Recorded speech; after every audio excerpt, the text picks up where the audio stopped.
Uma semaninha do cão, uma semaninha difícil, e a gente começa pela pauta número 1, que é a decisão do Tribunal Superior Eleitoral, do TSE, de tornar Jair Bolsonaro inelegível por 8 anos. Apenas 2 ministros, 2 juízes, lá, o Cássio Nunes Marques e o Raul Araújo, votaram contra a condenação. O Araújo votou logo depois do relator. Fato é que a intensidade do comportamento concretamente imputado à reunião de 18 de julho de 22 e o conteúdo do discurso não foi tamanha a ponto de justificar a medida extrema da inelegibilidade. Especulações e ilações outras, repitas, não são suficientes para construir o liame causal e a qualificação jurídica do ato abusivo, razão pela qual o comportamento contestado, apreciado em si mesmo, como acima feito, leva à inescapável conclusão pela ausência de gravidade suficiente. Por todo exposto, rogando vênias por esse demorado voto e também vênias especialmente dos entendimentos contrários e, em particular, do eminente relator, ministro Benedito Gonçalves, julgo improcedente o pedido. Como o Raul Araújo, apenas o Cássio Nunes Marques, né, os outros 5 votos, incluindo aí Carmen Lúcia, Alexandre de Moraes e o Serral Benedito, missão dada, missão cumprida, 6 tapinhas no rosto, e foi nessa que Bolsonaro se tornou inelegível, uma decisão absurda, né? Consta, deixou de ser livre interpretação das leis, até porque interpretar não é dizer qualquer coisa sobre qualquer assunto. Agora é escancarado, quer dizer, é descumprimento descarado e escancarado das leis, jogaram fora a jurisprudência. A questão, e a gente vai tentar aqui ao longo do programa, eu me pergunto isso todo dia, né? O que a gente pode fazer contra isso? Porque é impressionante que 5 ministros do TSE tenham votado da maneira que votaram, né? Rasgando leis, com interpretações absurdas e, como disse, rasgando jurisprudência. Em que estado nós estamos, Consta? Que absurdo. Lacombe, a resposta é a que o deputado Marcel Van Hatten deu, né? Em uma palavra, ditadura.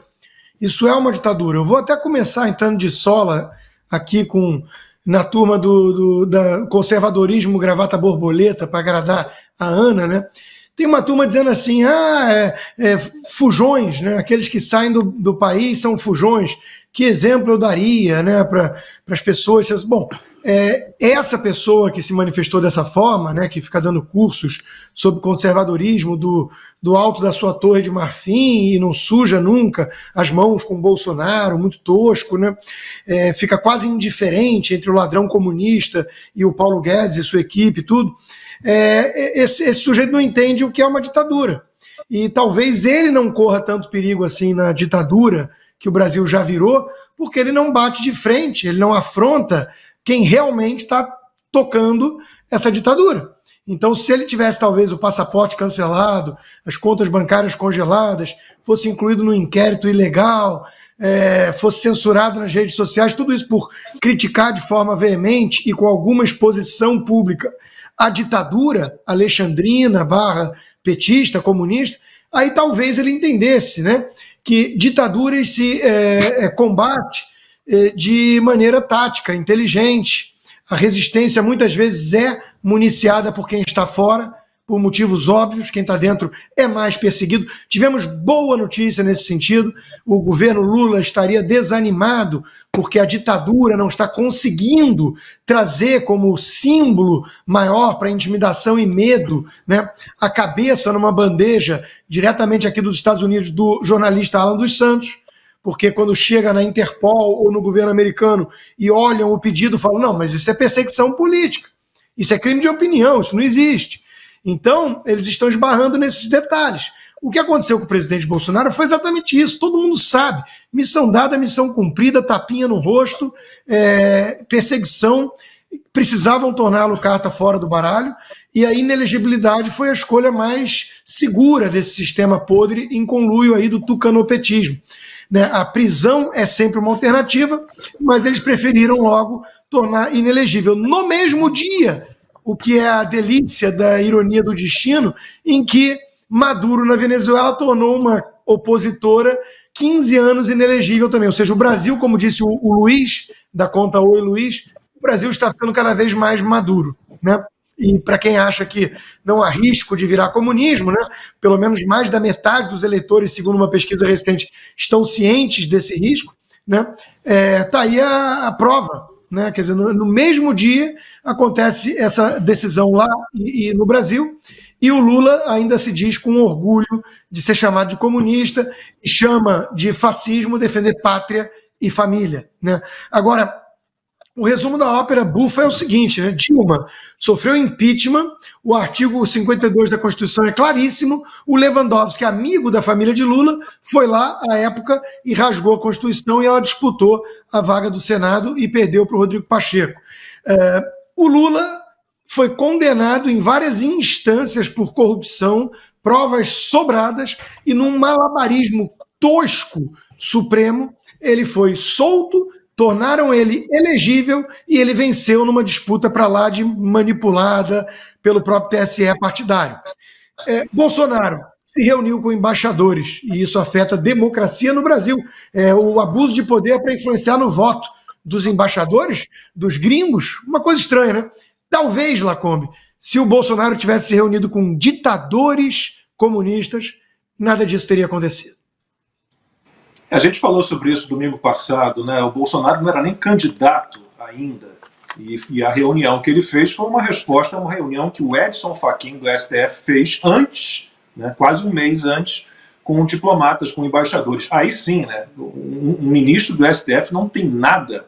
Aliás, como a gente viu, a Rosa Weber recebendo Alberto Fernandes. Mas, peraí, não dá para entender. Então, o processo é todo um absurdo, e antes de passar para a Ana e para o Paulo Eduardo Martins, vamos ver o que disse o Jair Bolsonaro em Belo Horizonte, né, em relação a essa decisão do TSE, que ele considerou o seguinte, ele considerou que a democracia sofreu uma punhalada.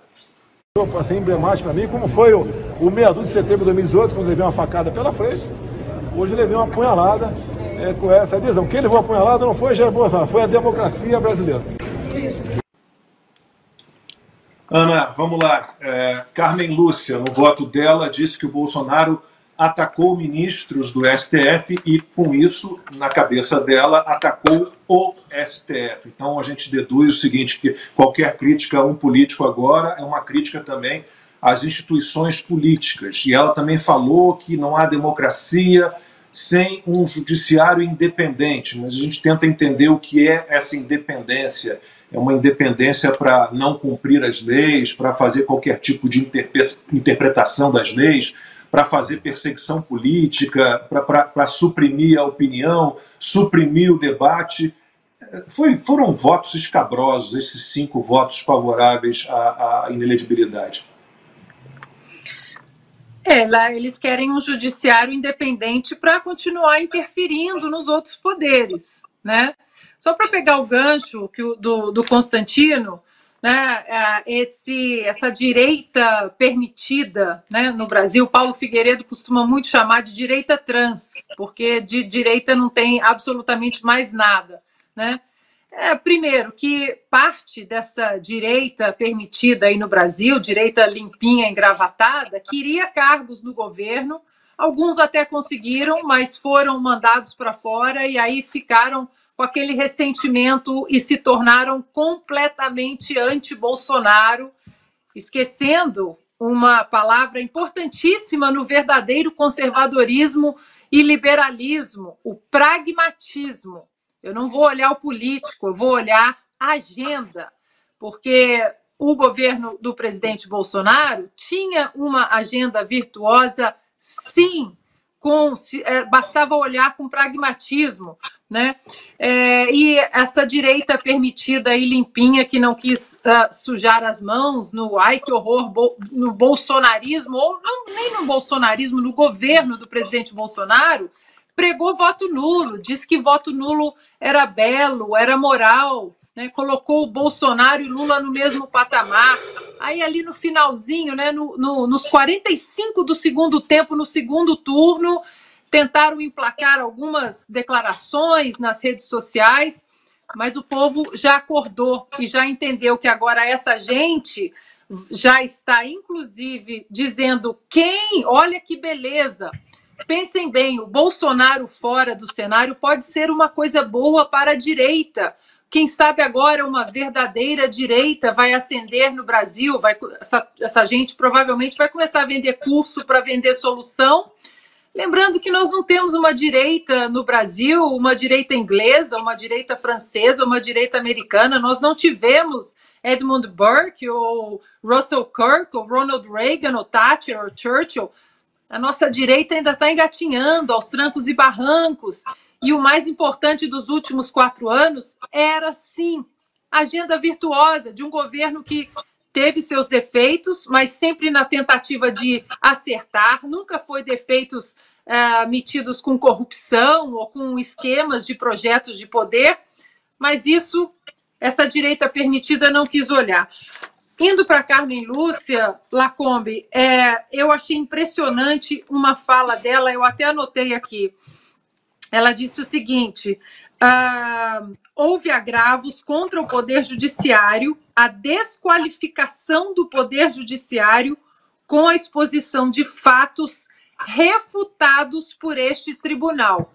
Então, quer dizer, se os fatos foram refutados pelo TSE, a partir daquele momento era proibido discutir os fatos, tanto o presidente Bolsonaro ou qualquer outro cidadão, porque o TSE refutou alguns fatos, dizendo que as urnas eram seguras e acabou a discussão. Teve uma outra parte do voto do Alexandre de Moraes que disse o seguinte também: o presidente Bolsonaro, sua defesa, né, não apresentou provas sobre fraude, porque, obviamente, elas não existem. O presidente da República atacou a lisura do sistema eleitoral e isso não é liberdade de expressão. Isso é conduta vedada. Isso é conduta vedada. Isso é muito grave. Um ministro do Supremo Tribunal Federal que está no TSE dizendo que se você suspeita da lisura do sistema eleitoral, que isso é conduta vedada. Ora, então, o que nós vamos fazer com o relatório da Polícia Federal, que eu cansei de ler todo o ano de 2022, né, que não é possível auditar de forma satisfatória? A Polícia Federal, então, está vedada a dar esse tipo de declaração? Eles deram em 2016. Ou seja, já estamos, sim, sob uma ditadura, sob censura, sob uma mordaça histórica no Brasil. O próprio, né, nosso mestre Augusto Nunes já falou várias vezes, nem durante o regime militar nós tivemos esse tipo de censura, que se você falar, você tem contas bancárias congeladas, redes sociais derrubadas, alguns podem ir para a prisão, tornozeleira eletrônica. Que isso? Isso é loucura. Agora, consta, Paulo e Lacombe, para fechar esse meu primeiro comentário, a gente não pode esmorecer, a gente não tem outra alternativa a não ser continuar lutando, porque chegou a vez da nossa geração de receber essa tocha aí, né, esse bastão da defesa inviolável da liberdade e das leis, e continuar lutando pelos nossos filhos. Não é só o nosso presente que está em xeque, não. É o futuro dos nossos filhos e netos também.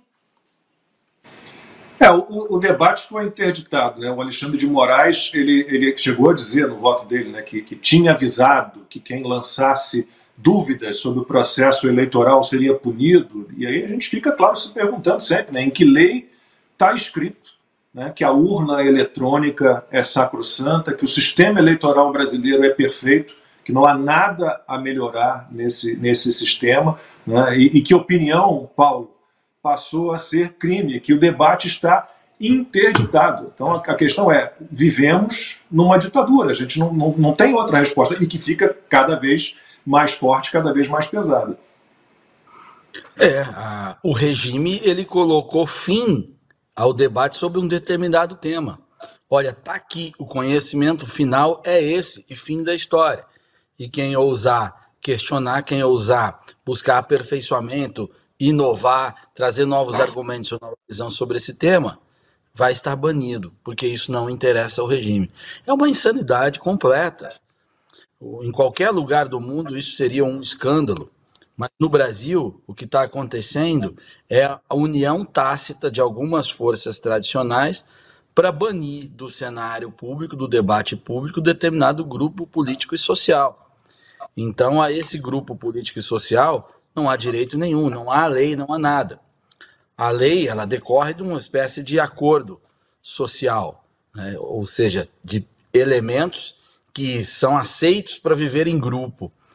O grupo em questão, ele não é mais aceito para viver aqui.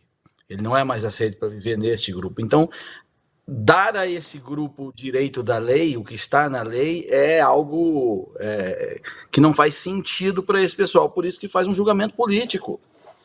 Basta olhar os votos. Os votos não havia ali fundamentação jurídica, são discursos de posicionamento político. Defesas da democracia, cheio de exclamações, imperativos, né?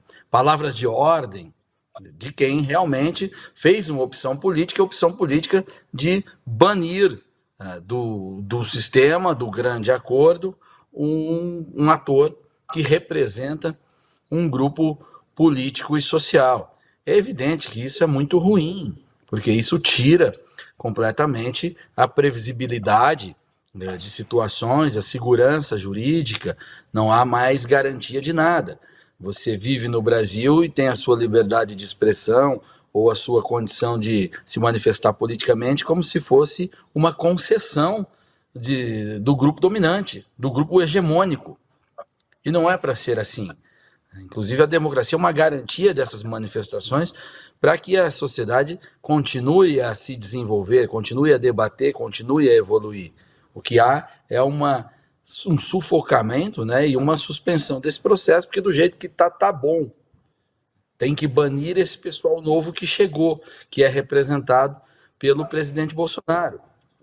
Isso não vai terminar bem, evidentemente, porque não é assim que as coisas funcionam. Para realizar o que está sendo realizado, foi possível legitimar, entre aspas, o poder de algumas figuras que ocupam postos que não têm essa função.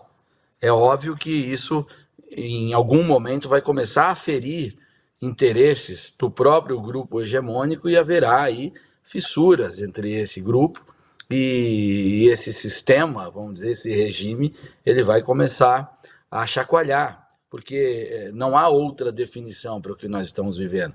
Há um regime, ele é formado pela elite do judiciário, pela turma que está no poder executivo e com a adesão da imprensa tradicional, que legitima popularmente os abusos ou as ações desse pessoal que está agindo ao arrepio da lei. Uma forma de reação seria uma mobilização de personalidades no mundo jurídico, tá? Porque ainda há honestidade intelectual em pensadores do direito no Brasil, ainda há. E não há como alguém que conhece do direito olhar o que está acontecendo e falar isso aqui é normal. Com alguém que tem algum vestígio de honestidade intelectual, não é possível isso. E essa elite que nos domina, ela é sensível a esse tipo de reação. Então, ao invés de ter apenas uma resistência popular, política, como tem sido feito até agora e que não tem funcionado, uma mobilização de universo jurídico, quando esse tiver coragem para sair, porque é preciso também ter, ela pode nos trazer algum resultado, porque a normalidade está longe de ser a realidade.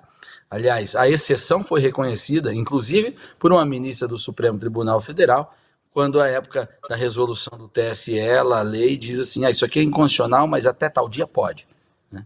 Vamos criar uma exceçãozinha aqui, um estado de exceção. Então, não há como dizer que isso não está acontecendo. Agora, é importante ativar os mensageiros corretos para que a mensagem tenha poder de contaminação também, isso é importante. Há elementos estéticos nisso tudo, para a gente tocar aqueles que não estão necessariamente no processo. Eu fico feliz quando eu vejo o New York Times tocar nesse assunto, por exemplo. Ontem eles publicaram um artigo sobre o incomparável poder dos juízes no Brasil, né?